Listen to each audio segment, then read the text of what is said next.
আসসালামু আলাইকুম dear viewers. BNP এখন ক্ষমতায়, তারা কি সমরাস্ত্র ক্রয় চুক্তিগুলো বাতিল করবে?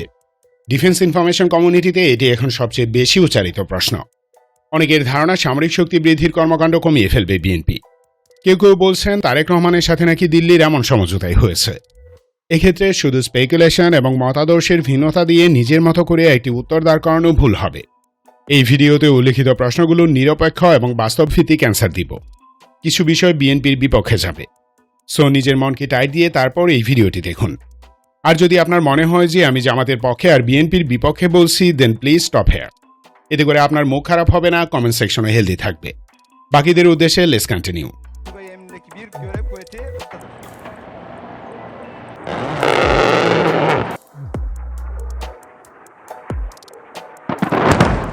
iki mekanize çıkarma gemisi LCM BNP সরকার সমরাস্ত্র ক্রয় চুক্তি বাতিল করবে কিনা সেটি বুঝতে হলে আগে জানতে হবে বাংলাদেশের সমরাস্ত্র ক্রয় ইন্ডিয়া ঠেকাত কিভাবে।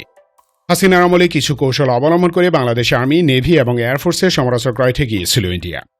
সেগুলো দেখলেই আমরা বুঝব ইন্ডিয়ার এবারের কৌশল কি হতে পারে। 2009 সালের শেষের দিকে সশস্ত্র বাহিনীর আধুনিকায়ন রোডম্যাপ ফোর্সেস গোল 2030 প্রণয়ন করে আর্ম ফোর্সেস ডিভিশন। ছোট, মাঝারি ও বড় সব ধরনের আধুনিক সমরাস্ত্র ক্রয়, সামরিক শিল্প স্থাপন, অত্যাধুনিক প্রশিক্ষণ এবং বাহিনীর আকার বৃদ্ধির জন্য এই নীতি প্রণয়ন করা হয়। কিন্তু ধুরন্ধর হাসিনা নানাবিধ সমস্যা তৈরি করে তা বাতিল করে দেয়। ফোর্সেস গোল 2030 বাতিলের ক্ষেত্রে হাসিনা কয়েকটি পদ্ধতি অনুসরণ করে। এর মাঝে অন্যতম প্রধান একটি টেকনিক ছিল 3 বাহিনী প্রধান, টপ কমান্ড এবং ডিফেন্স পারচেজে ইনভলভ সিভিল মিলিটারি প্রশাসনে একান্ত আওয়ামী লীগের অনুগত অফিসারদের বসানো। এসব কর্মকর্তাদের ব্যাপক আর্থিক দুর্নীতির সুযোগ করে দেয় সে। এরপর ব্ল্যাকমেইল করে।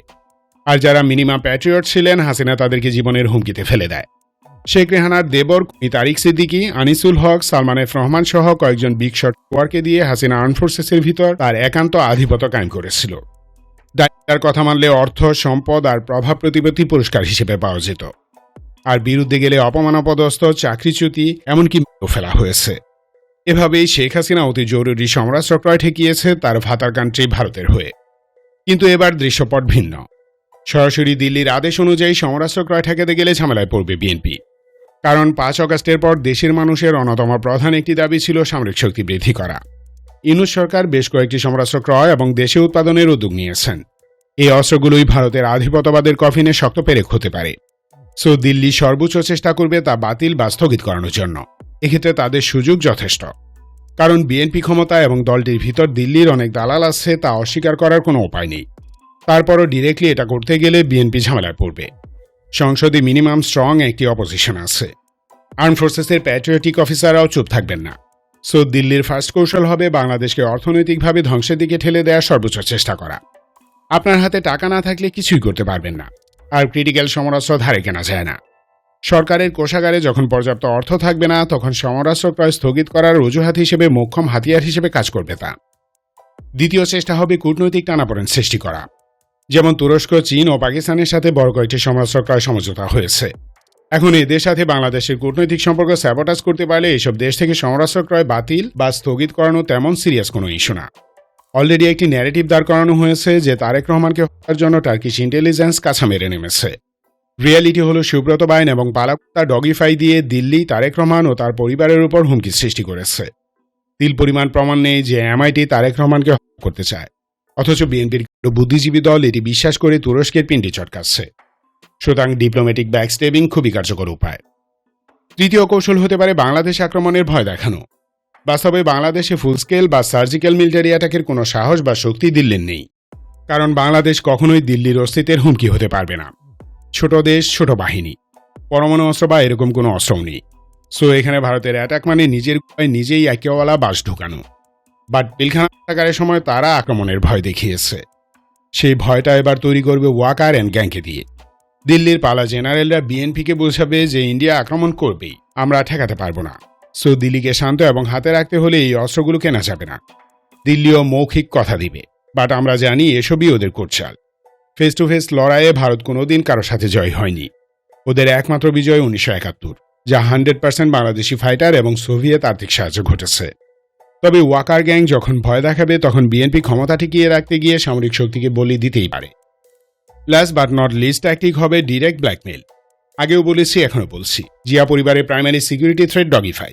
এরা সিভিল মিলিটারি উভয় ডোমেনে ডজন দুয়েক সুপ্রশিক্ষিতকে সেট করে রেখেছে।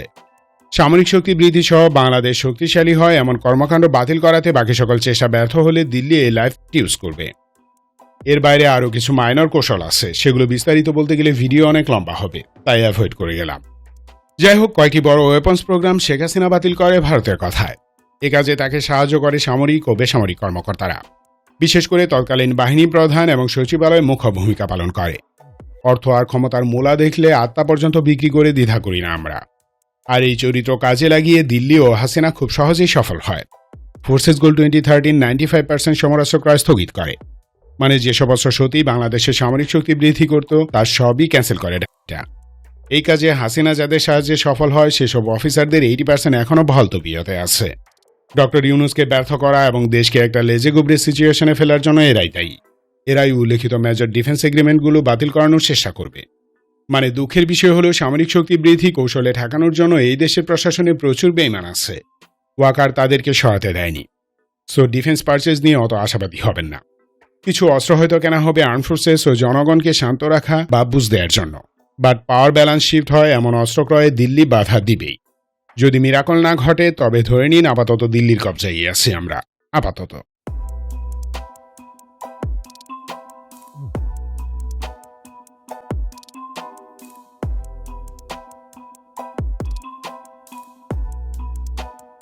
তবে হ্যাঁ, একটি উপায় আছে, সেটি হচ্ছে তারেক রহমান যদি চিহ্নিত দিল্লি সেবাদাসদের দল থেকে নিশ্চিহ্ন করে সেসব স্থান সাচ্চা দেশপ্রেমিক নেতা দিয়ে পূর্ণ করতে পারেন, তবে ওনার ও ওনার ফ্যামিলির লাইফ কমে আসবে। পাশাপাশি দেশপ্রেমিক এবং বিএনপিপন্থী আর্মি অফিসারদের শনাক্ত করে দ্রুত প্রমোশন দিয়ে উপরে তুলতে হবে কৌশলে। এরপর সশস্ত্র বাহিনী এবং ইন্টেলিজেন্সে থাকা দিল্লির বেমাজদের লাত মেরে উৎখাত করতে হবে। ইন্টেলিজেন্স এবং আর্ম ফোর্সেসে থাকা দিল্লি ও লীগের সেবাদাসদের উৎখাত করতে না পারলে বাংলাদেশ ও জিয়া পরিবার উভয়কে মাসুল দিতে হবে। হাসিনা ইসরায়েল থেকে যেসব ইন্টেলিজেন্স ইকুইপমেন্ট ক্রয় করেছে তার ব্যাকএন্ড দিল্লিতে। প্রতিটি মনিটরিং ইনফো ভারত রিয়েল টাইমে পেয়ে যায়। সচিবালয় এবং সংসদ জুড়ে গোপন আড়িপাতা সরঞ্জামে ভরা। প্রায় প্রতিটি গোপন মিটিংয়ের কথা জানে দিল্লি। এসব ইকুইপমেন্ট রিপ্লেস করতে হবে আগামী 1 মাসের মাঝে। হাসিনার সকল কমান্ডার এবং ডিপার্টমেন্টাল চিফদের সরাতে হবে। লীগের চামচার সচিব আমলাদের লাত মেরে বের করতে হবে সচিবালয় থেকে। 2009 থেকে 2024 পর্যন্ত লীগের যেসব নেতা এমপি এবং মন্ত্রী ছিল তাদের দুর্নীতির বিচারের জন্য কমিশন করতে হবে। লীগ এবং তার প্রশাসনিক বাচ্চাদের 24/7 চাপে রাখতে হবে। দিল্লির পালাকুত্তা গণমাধ্যমের বিপরীতে নতুন মিডিয়া তৈরি করতে হবে। ভারতের স্বার্থ দেখে এমন প্রতিটি এন্টিটি অ্যান্ড পার্সনকে কোণঠাসা করতে হবে ডে 1 থেকেই। না হলে বিএনপি যেমন বিলীন হবে তেমনই হুমকিতে পড়বে বাংলাদেশ। কারণ ভারতের প্রথম টার্গেট বিএনপিকে দিয়ে আওয়ামী লীগকে ফিরিয়ে আনা। এতে ব্যর্থ হলে দ্বিতীয় লক্ষ্য বিএনপিকেই নব্য ফ্যাসিস্ট বানানো। আগেই ভালো ছিলাম ন্যারেটিভ বাস্তবায়ন করা। আর এই জন্যই ডগিফাই আর্মি আর সিভিল প্রশাসন দিয়ে 212 সিট পাইয়ে দিয়েছে। এখানে একটি স্পেশাল নোট দিই, বিএনপি 160 থেকে 170টি সিট নিয়ে সরকার গঠন করত, কিন্তু তাদেরকে 200+ আসন পাওয়ানো হয়েছে বিশেষ একটি কারণে। উদ্দেশ্য অপোজিশন হিসেবে জামাতকে সংসদে দুর্বল রাখা। ডিফেন্স ইস্যুজে বিরোধী দল হিসেবে তারা যেন বিশেষ কোনো বাধা হয়ে দাঁড়াতে না পারে সেই রাস্তা ওপেন রাখা। চাই না তারেক রহমান তাড়াহুড়ো করুক, ধীরে সুস্থে এগোনোই বেস্ট হবে। আমাদের ফার্স্ট প্রায়োরিটি হওয়া উচিত আর্ম ফোর্সেস ক্লিন করা, ইন্টেলিজেন্সে থাকা দিল্লির পালাগুলো অপসারণ করা, তারপর দীর্ঘমেয়াদী এগ্রিমেন্টের মাধ্যমে চীন, তুরস্ক, সৌদি, ইটালি, স্পেন, ব্রিটেন ইত্যাদি দেশের সাথে ডিফেন্স রিলেশন গড়ে তোলা। কূটনৈতিক চ্যানেলে দিল্লিকে খোয়ারে ঢুকাতে পারলে বাংলাদেশ, বিএনপি এবং জিয়া পরিবার সবাই নিরাপদ। ধন্যবাদ ভিডিওটি শেষ পর্যন্ত দেখার জন্য। সতর্ক ও সুস্থ থাকুন, দেশকে ভালোবাসুন। বাংলাদেশ চিরজীবী হোক।